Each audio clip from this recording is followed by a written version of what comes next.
Hi, I'm Keith, and I'm with Blue Collar Coaching. If you're anything like me, maybe new in your coaching career and being introduced to assessments that you may or may not want to incorporate into your coaching, I think it can cause quite the dilemma. With so many out there, how do you choose?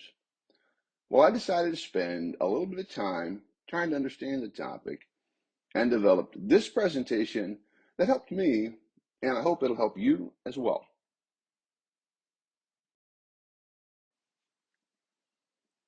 So let's get started about coaching assessments. It seems like the market is just really saturated with all different type of assessments. They all kind of seem to do the same thing, at least to a degree, yet they're different in many ways. I guess maybe that's why I found it so confusing. So after I looked into it, I ended up settling on a couple that I use. But there is one in particular that I'll end this presentation with and introduce it to you. It's an assessment currently pretty widely used in Europe, but making its way into the American market. So, well, I guess let's just get started with this.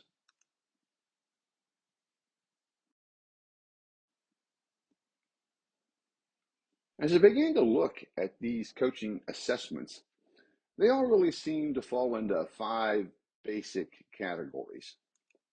The first were strengths and talents. Second, leadership 360 type assessments. I found emotional intelligence assessments, team and work dynamics type assessments, and then eventually personality and behavioral type assessments.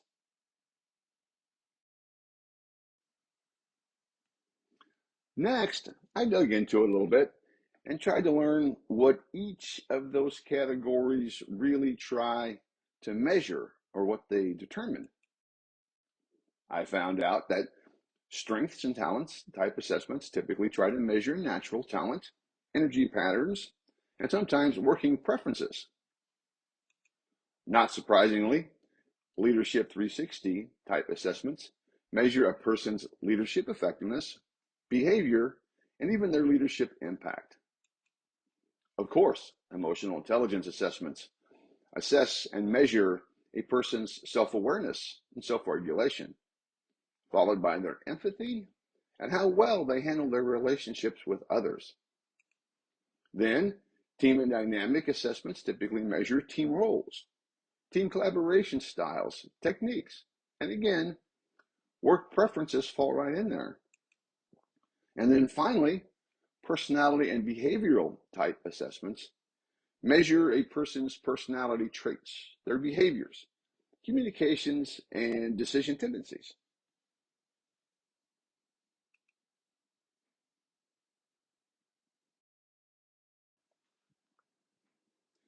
So as I began to build on that, I then really tried to understand what each category is really, or at least primarily, used for.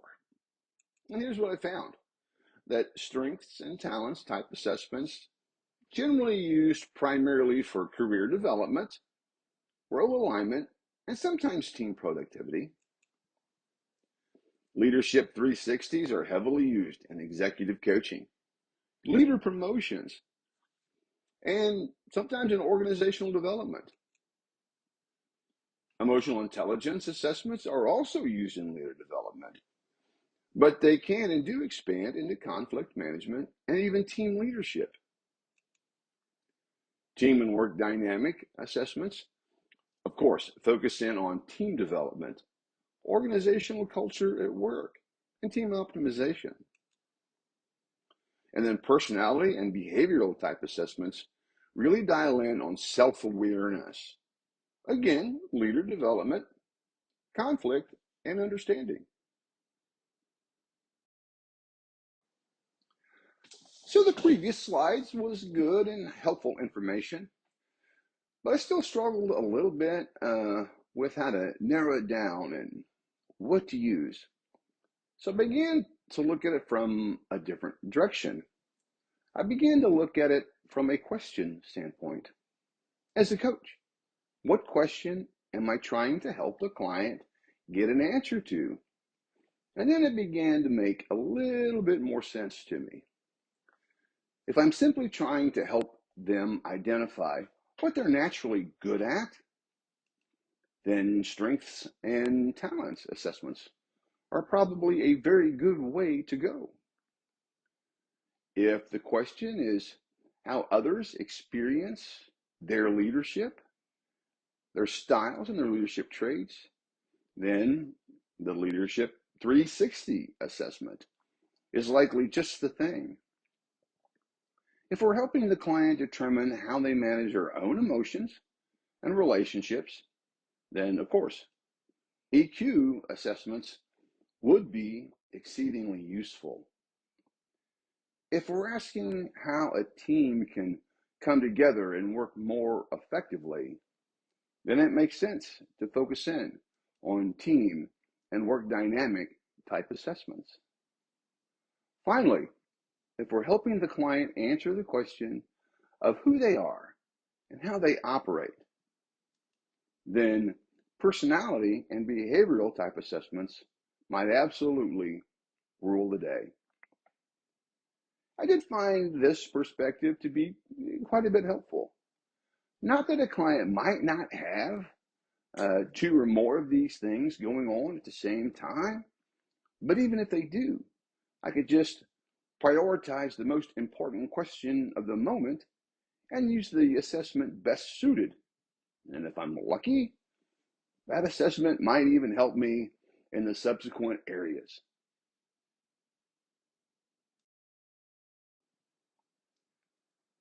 So now that I felt like I had a grasp on the categories and what each one kind of did, I wanted to look out there and see what assessments were out there that I could use.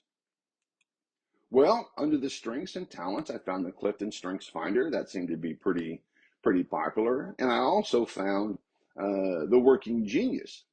Both of those might fit the bill if that's what we were looking for.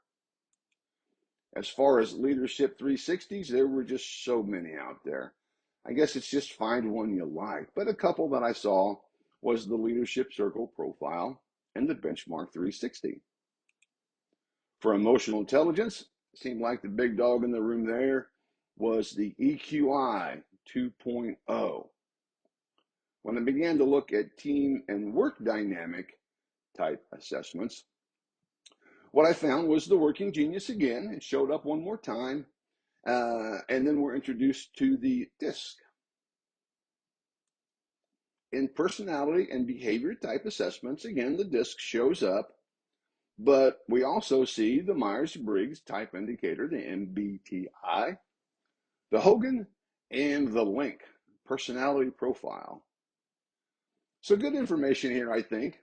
Uh, After I assessed what my kind of personal goals were, most of what I'm trying to do in my coaching career, or at least what I hope to, falls really into the team and work dynamics area. And I figured that personality and behavior would play a huge role in all of that. So I chose to dial in on those assessments too. I did eventually get qualified in the Working Genius and really like it, but I did think there was some limiting factors.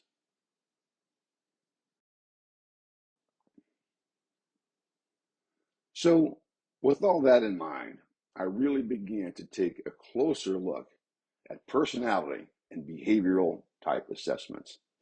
I wanted to see what role they could play in how I wanted to deliver my coaching.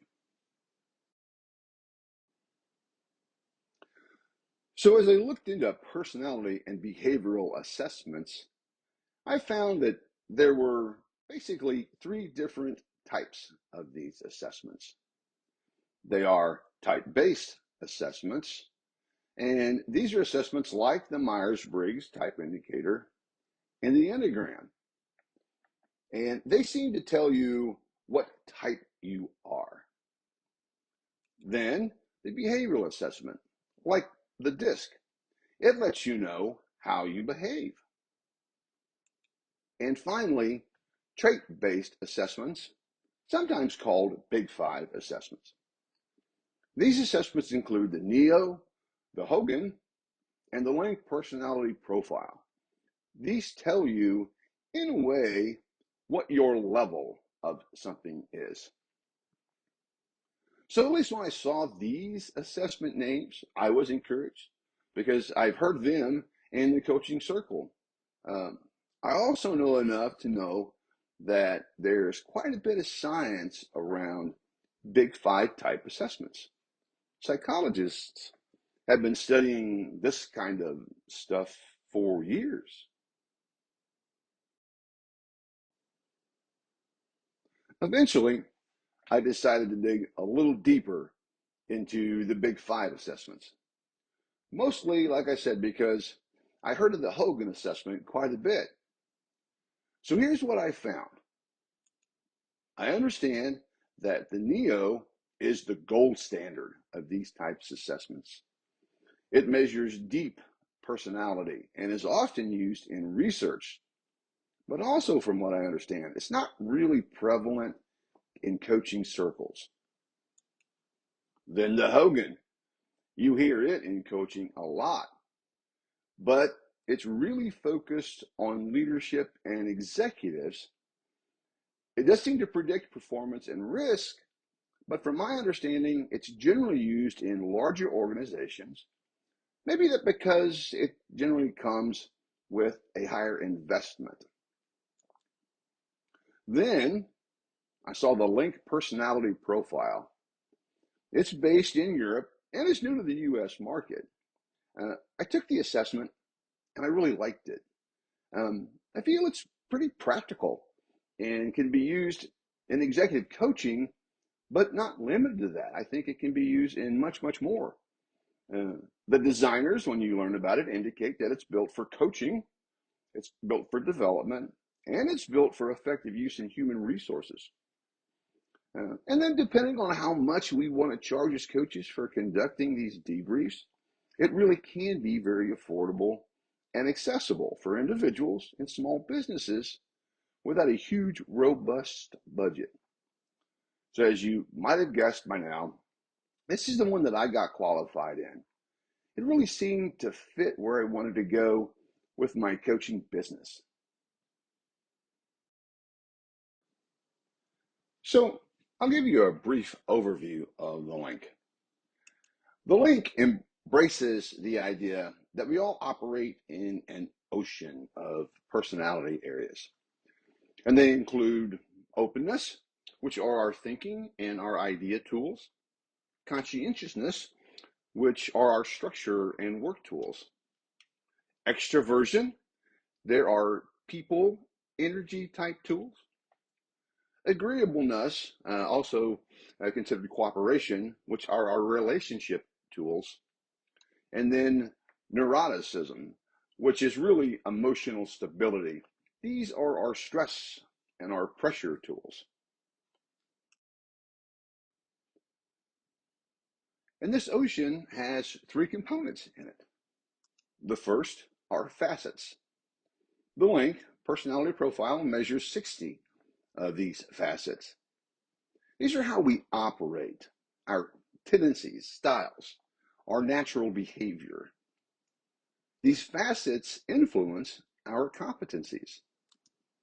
And speaking of our competencies, the Linc measures 25 different competencies. These are combinations of facets that come together and really identify how we show up. They come together and become our strengths, maybe our capabilities, or even work behaviors. And then there are motives. The Linc measures 9 different motives, each derived from the research of David Mulholland. Motives are what drives us to do something. Maybe we have a desire for achievement, affiliation, or power, or something associated with those things. Interestingly, our motives impact when we decide to use our competencies and also impact the level of prominence of our facets.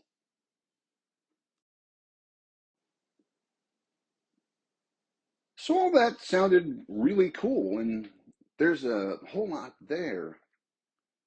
But just like you don't need a sledgehammer to drive a thumbtack, it would be helpful to identify practical applications for this tool in coaching. So, from my perspective, I looked into it from three different customer types. First, just for individual use, right? How can I use this tool to help my client become the version of the person or employee that they want to be? Well, I think this tool does well with self awareness. Um, Maybe we're able to find a better job fit because they know themselves a little bit better and understand themselves. Maybe they get a better understanding of their stressors, make better decisions, or use their strengths maybe without overusing them. Next, I looked at the practicality through like middle level leaders and supervisors and how might this tool be practical in that setting? Well, certainly it can help them adapt their leadership styles if necessary, not only by knowing themselves, but if we have other employees take this assessment, we get to learn them too. We can absolutely improve conversations and feedback for themselves and employees. I think managers will be able to better predict and manage conflict, be able to delegate the right work to the right person once you know them a little bit better, increase engagement by helping employees use their own strengths in great settings. And then finally, I took a look at it from like a senior manager or a business owner type level. How might the link be useful practically at that level? And here's what I think. I think it can be useful for making better hire decisions. As a matter of fact, the company boasts this. It can help select the right person for the right job, create balanced teams, and improve communications, not just between individuals, but across the company, I think. I absolutely believe it can help in reducing turnover and really be a key component of employee development.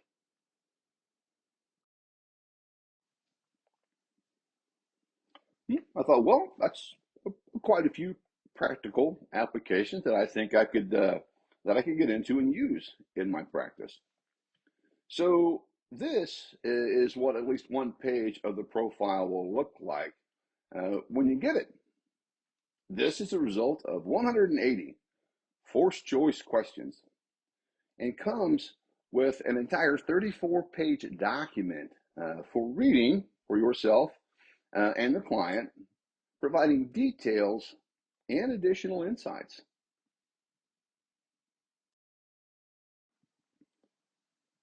So I'm sure that's quite enough for now. For me, there were three things I really liked about it. First, it's rooted in the science of psychology, but it's not psychology. It really feels like this gets after coaching the person and not the problem. It's flexible. I think it can absolutely be the right tool for the right job. And maybe most importantly, it's not about trying to change who someone is, but it's more about using who they are and how they're wired with a purpose. So if you want to take the assessment, reach out to me on LinkedIn or feel free to shoot me an email. If you decide you want to try it out in coaching, you can purchase them through me and I can send them out. You'll get a copy. If you like them, eventually you can become a qualified link coach yourself. Hey, but that's stuff we can talk about more if you decide you want to reach out.